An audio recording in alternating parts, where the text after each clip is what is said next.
Words. Words can be a tool or a weapon. I'm going to kind of go through this fast, but try to create a yes culture. Try to avoid the word no and use yes. Yes, I will be at your home in about 10 minutes. Yes, I can fix that today. Yes, I can come into the home.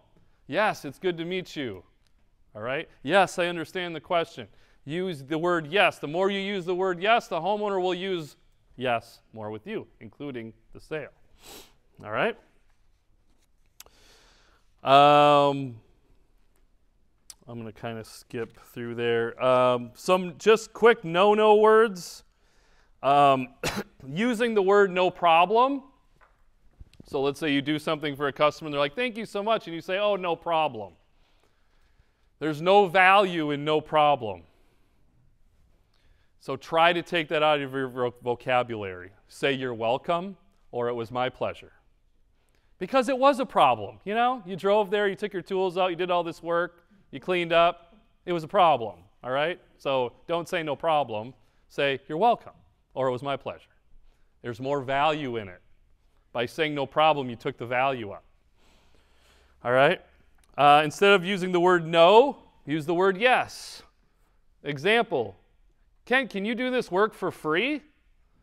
Yes, I understand the question. Fortunately, I can get, or I understand the question. I'll get you a proposal on that. I didn't say no. I said, yes, I understand the question, and I'll get you a proposal on that. All right? Don't use the word contract. It's an agreement. Don't say have to or need to. Yeah, we have to. Yeah, we have to run a diagnostic. Yeah, we need to do a diagnostic.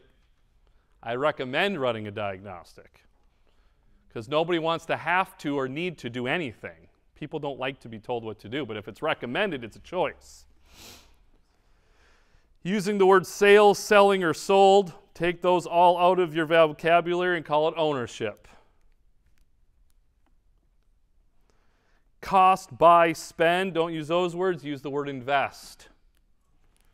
That's the great thing about what we do, you guys. Nothing we do is a cost to the homeowner.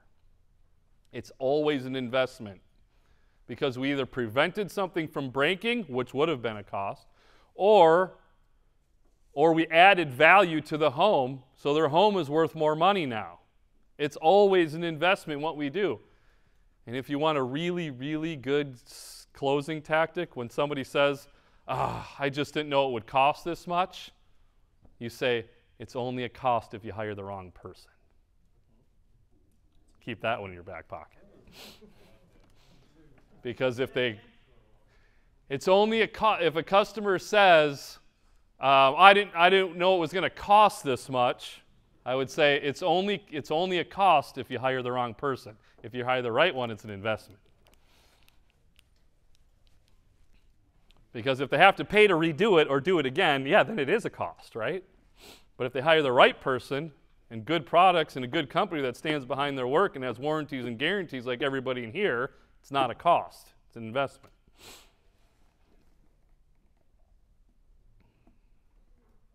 Don't use the word policy. It's a value to you.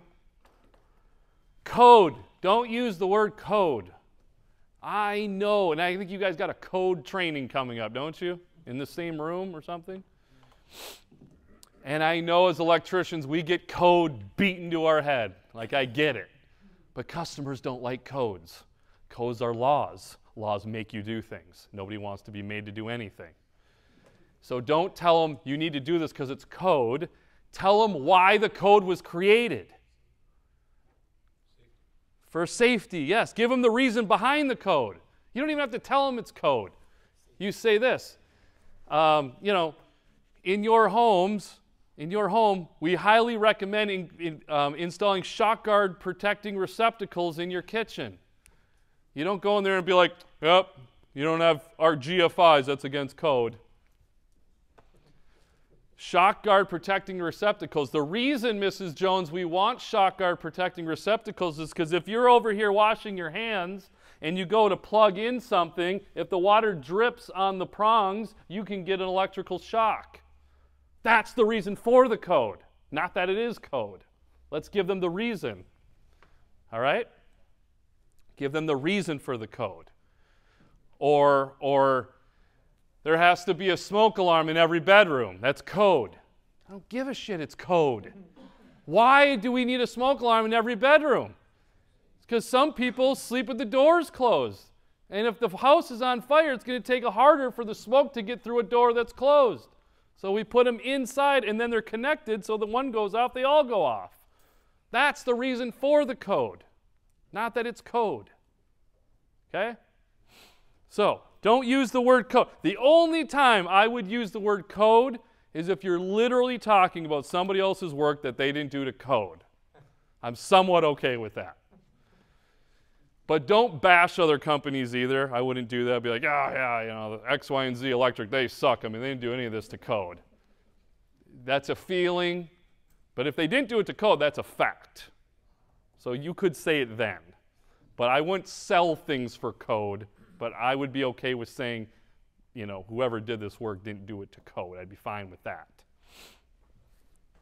But again, I would still back it up to why it's not up to code and the reasons they don't want it. Customers don't care if it's code. They care about the reasons it's code, right? Okay. Sign something. Don't say go ahead and sign here. Say please go ahead and authorize this. Using the word to tell you the truth. To tell you the truth. I'm not going to lie to you. I'll be honest with you. I would try taking those 3 out of your vocabulary. I don't think this way, but some people do. Some people think if you say, I'll be honest with you, it means you haven't been honest with them. To tell you the truth, that means you haven't been telling me the truth. I don't think that way, but some people do. What? Yeah, I think that's okay, because that doesn't mean... Yeah. I think that's okay. Yeah, because it's not, you're not doing anything wrong otherwise, per se, you know. Remember the exaggeration, especially you're with a high C. Don't exaggerate numbers. Don't say this is the best panel on the market. If you're with a C, you better back that up with some consumer report or something that says it's the best panel on the market. They will not believe you. A C will not believe you. Okay. I love these. Non-confident run-on words. This is a great story. So I told you my wife is a high I and she loves to talk all the time. So let's say we go into like Target or a Walmart or something, and she always goes up and asks some young kid there a question. And I literally just laugh because they never know the answer to it anyway. And so this is how the conversation goes. She'll be like, hey, do you have this X, Y, and Z? And he'll be like, yeah, you know, basically that's down in aisle 5, I think. But I'll go ask. Did you hear what that was? Basically, those are all run-on, non-confident words. Now, we all use them. You'll even hear me using them. Just try to not use them as much as you can because you don't look confident. So if a customer says something like, you know, why do I need this outlet over here? Why does this have to be a shock guard outlet? Well, you know, basically it's because of code, and code makes us do that. See, I don't sound confident, do I? So instead, repeat the question. So if they're like, why do I need a shock guard outlet in my kitchen? All it is your brain needs time to catch up. That's what we use these basically, to tell you the truth, all that crap. We're just trying to give our brain time to catch up with an answer. So instead of doing that, repeat the question. So if they say, why do I need shock guard protection in my kitchen? I'll say, why do you need shock guard protection in your kitchen? That's a great question. The main reason is because when you go and you wash your hands and you plug something in, see how confident I sound instead of those words. All right?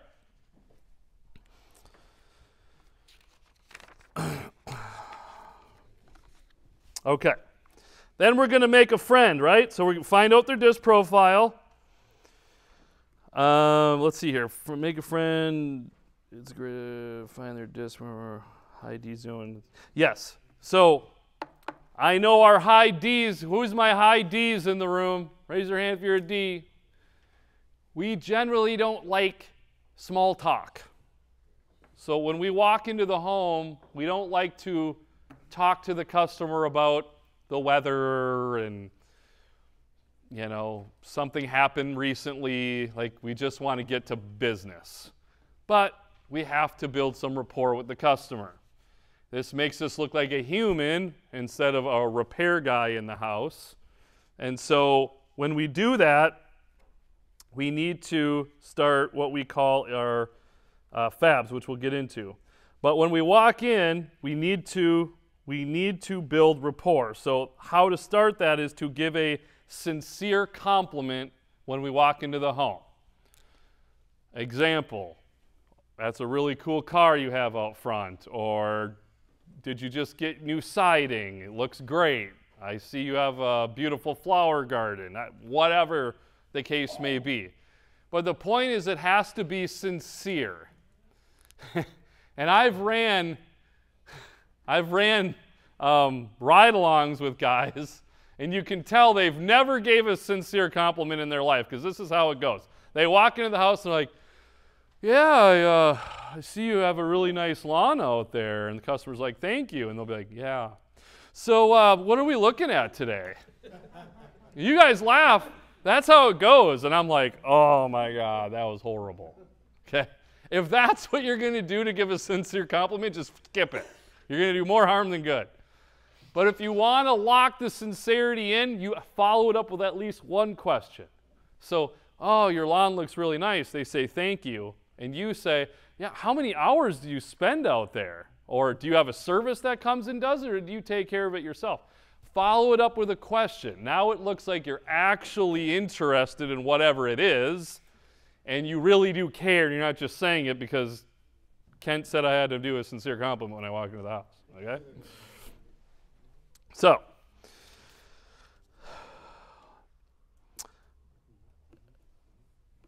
do not tell stories at this time. High eyes. This is for you, mainly. All right? This isn't the time to tell stories coming into the house. The homeowner might tell you a story. This is not the time for you to tell a story. I know you might have almost gotten in an accident and ran over a dog on the way, and you think this story's really cool, but your homeowner may not care, and they might not be in a hurry, and you're wasting their time. And if you do run into an I who would like to talk about it, they're just going to up their story, and then you're going to be in this upping each other battle again. All right? So this is not the time to tell stories when you get into the house, okay? Jokes. Be very careful telling jokes when you get to the house. We all know the guy who tells jokes that aren't very funny, and we all know the guy who tells jokes that are pretty funny. But has anybody ever went to a comedy club before? Raise your hand if you've been to a comedy club before. When they tell a joke, look around the room. I'll bet you that half the people are laughing and half aren't. Almost every joke. Some people think certain jokes are funny and some don't. So if you come to the house telling jokes and they don't think it's funny, either they're going to give you a sincere ha-ha to make you feel good, or they're going to be offended, or maybe they'll think it's funny. But let's just not run that risk. We don't know this person well enough yet. After you're working at the house for a while and you have a good rapport with this customer and you kind of know each other, maybe then you can start joking with them. But until then, just don't joke when you get into the house. Remember, this is about them, not you. That's why we don't tell stories. Obviously, we do not bring up religion, politics, and I would not bring up sports teams. Because sports teams are religion to some people. You might walk up to a house and they have a flag of a team. Let's say it's, I don't know. There you go, Steelers. So you walk up to the door, there's a Steelers flag. You might be like, hey, you're a Steelers fan, so am I. Like, no, actually, I'm not a Steelers fan. My wife is. I hate the Steelers. Could happen, right? So don't do that. Don't do that.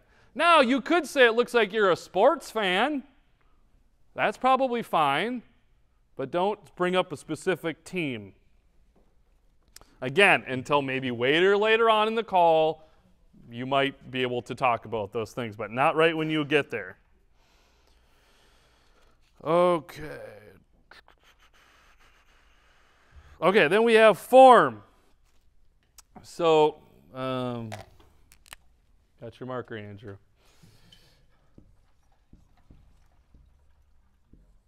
Oh, whoop, I wrote it the wrong way.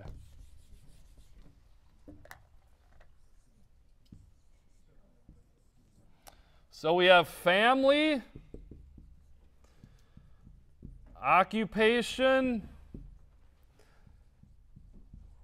recreation, yes, I'm trying to spell it, and material possessions. These are the acceptable things to talk about when you come into the home.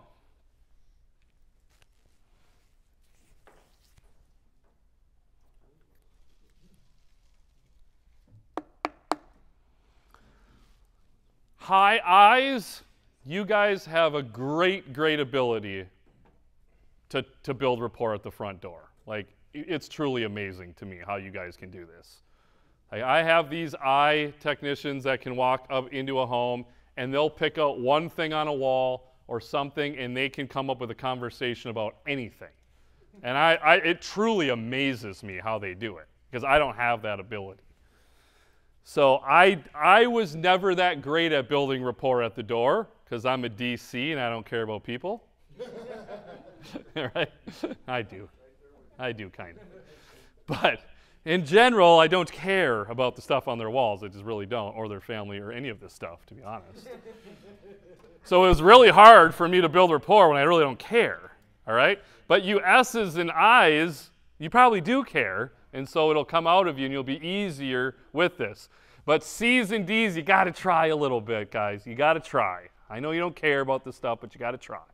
All right? I'll give you a way out when we get to the question sheets of how to build rapport so we don't have to spend too much freaking time at the front door, all right? We'll get to that. All right. Those are good things to talk about. A good gauge if you've built rapport if you get them to smile once. If somehow you get them to smile, without jokes, if you get them to kind of smile or smirk, you've probably done your job of building a rapport. Now, there are some customers you will never get to smile no matter what you do, but most of them, you probably can. Okay? Get comfortable and stay a while. I said take off your coat. If you do have a bag, like with all your stuff in it, leave it at the door. Don't carry it through the whole house. Leave it right at the door. Because again, it looks like you're going to be leaving soon. Smile. Don't rush. Remember, you're visiting a friend's. Friends don't rush. Put on your floor savers. Talk about them. Remember, it's a benefit to them.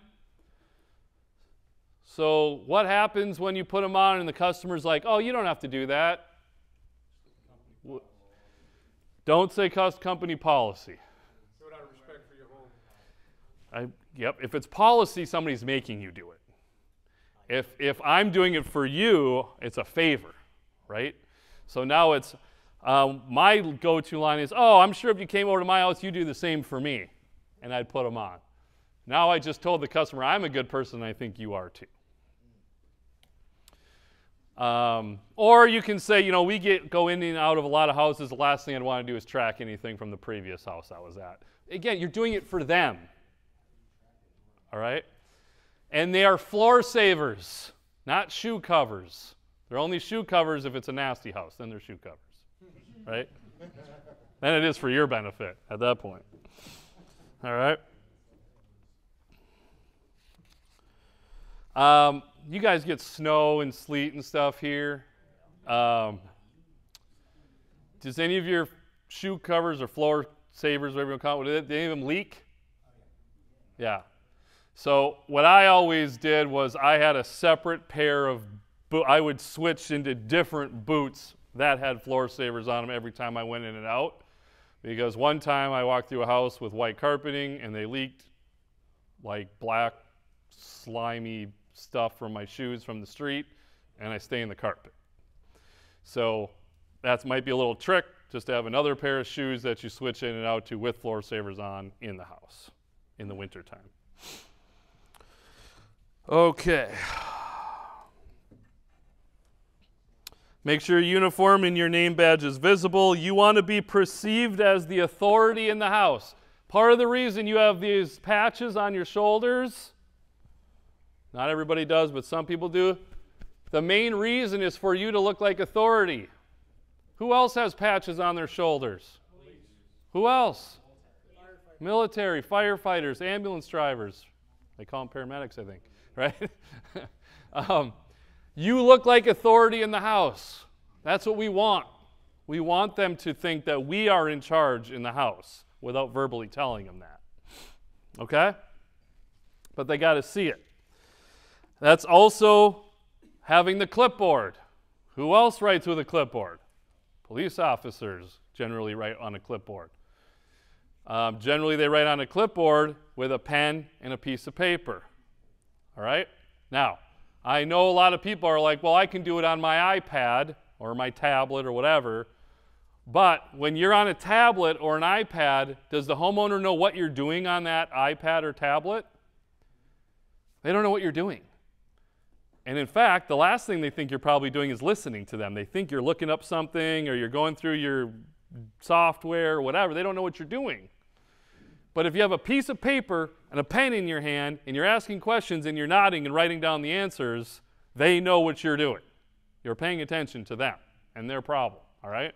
So I would highly recommend not doing it on an iPad.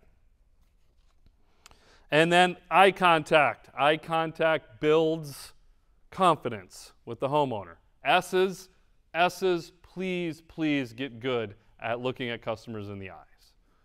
I know it's hard for you as S's, but try to get yourself to look at them. Be uncomfortable or get comfortable getting uncomfortable, right? Confidence.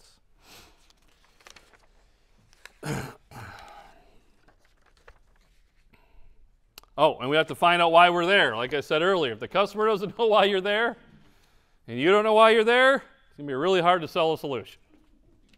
So we got to know why we're there.